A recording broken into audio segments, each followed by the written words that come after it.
Psalm. Fasting. In Ramadan. A new moon.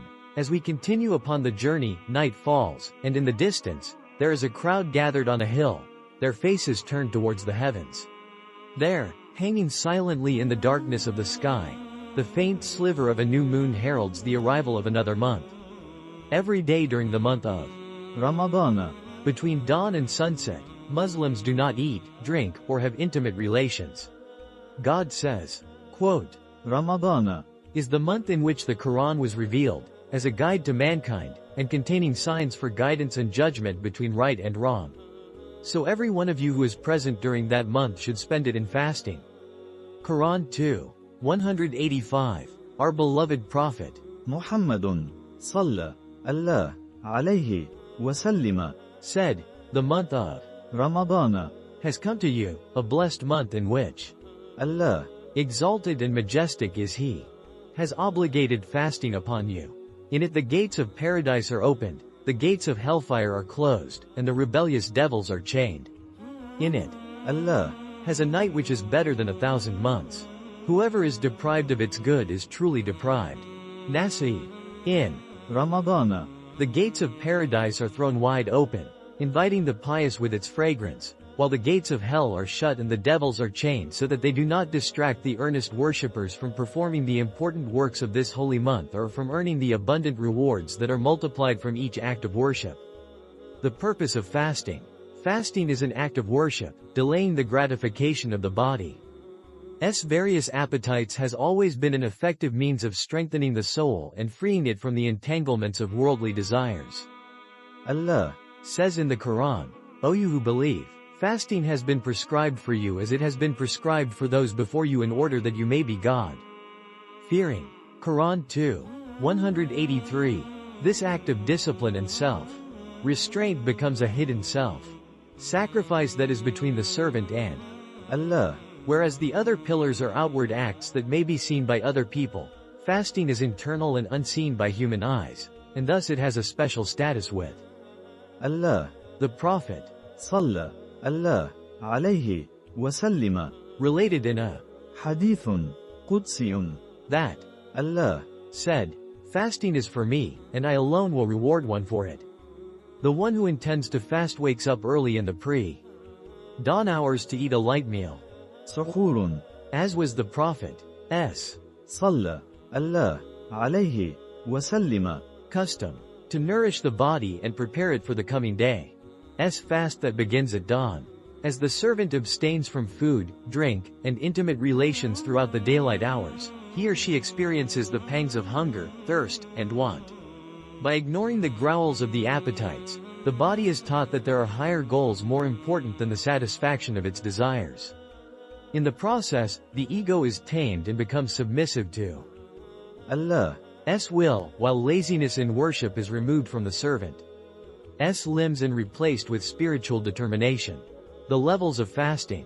The noble Prophet Sallallahu Alaihi Wasallam warned that there are some who fast all day but get nothing from their fasting except hunger and thirst.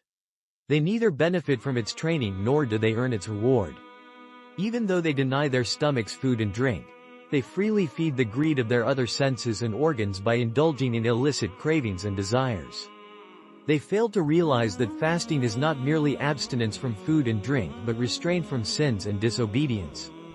The Prophet Sallallahu Alaihi Wasallam said, fasting is a shield. When any one of you is fasting on a day, he should neither indulge in obscene language nor raise the voice. And if anyone reviles him or tries to quarrel with him, he should say, I am fasting.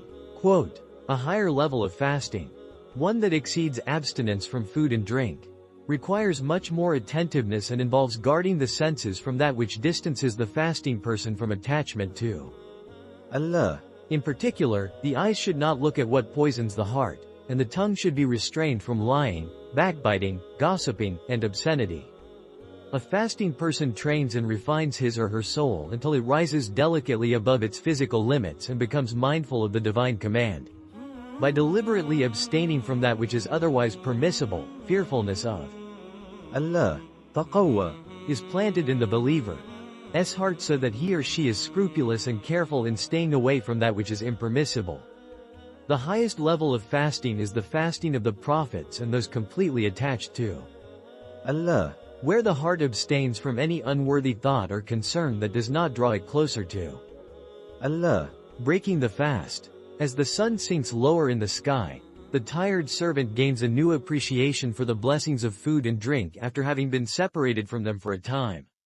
The heart is more inclined to turn to Allah. in humble gratitude for even the smallest blessing, realizing that many people go hungry and thirsty out of necessity.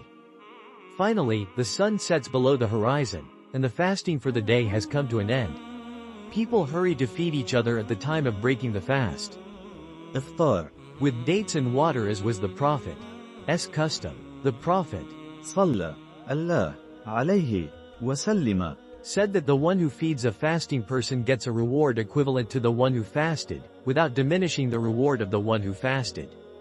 Families get together, and communities gather for an evening meal. This meal should be simple and enough to subdue the appetite and preserve the spirit of the day's fast. There is a danger of overeating after having gone without nourishment for a time. Later, after the evening prayers, mosques are lit up with the presence of eager souls profiting from the blessings and discipline of this holy month to perform extra acts of worship. They pray the تراويح prayers, read the Quran, give charity, and lift up their hands and supplicate sincerely. They are directed towards their Lord. Through their worship, the days and nights of رمضان are brought to life. Learning the lessons. Towards the end of رمضان there comes a night of incredible power and spiritual blessings known as ليلة القدر or the night of destiny, in which the Quran was originally revealed to the noble prophet. محمد صلى الله عليه وسلم Changing the course of humanity. Although different opinions exist regarding its exact date and occurrence, this night is generally thought to fall among the odd nights of the last 10 days of رمضان when something of the heavenly kingdom is revealed to those whose hearts are awake to see it. The Quran describes it as better than 1,000 months, and eager worshippers search for it with earnest prayers and supplications throughout the nights. Finally, with the appearance of the sliver of a new moon, we bid farewell to رمضان Muslim communities gather together in joyous celebration of عيد الفطر to mark the end of a month of intense training and devotion. Homes are cleaned, decorations are set up, new clothes are worn, sumptuous meals are prepared, and many family gatherings are arranged. عيد الفطر Is also a day of reflection to contemplate the lessons learned through fasting and to give thanks and praise to Allah. for having completed his command. عيد Prayers are held, and each person pays a small charity called زكاة الفطر which is given out of compassion to help feed the poor. There are many other days throughout the year in which it is recommended to fast. A sign that one's fasting in رمضان has been accepted is that further acts of worship are opened up, and what began in رمضان accompanies him or her throughout the other months. Thank you شكرا. for watching.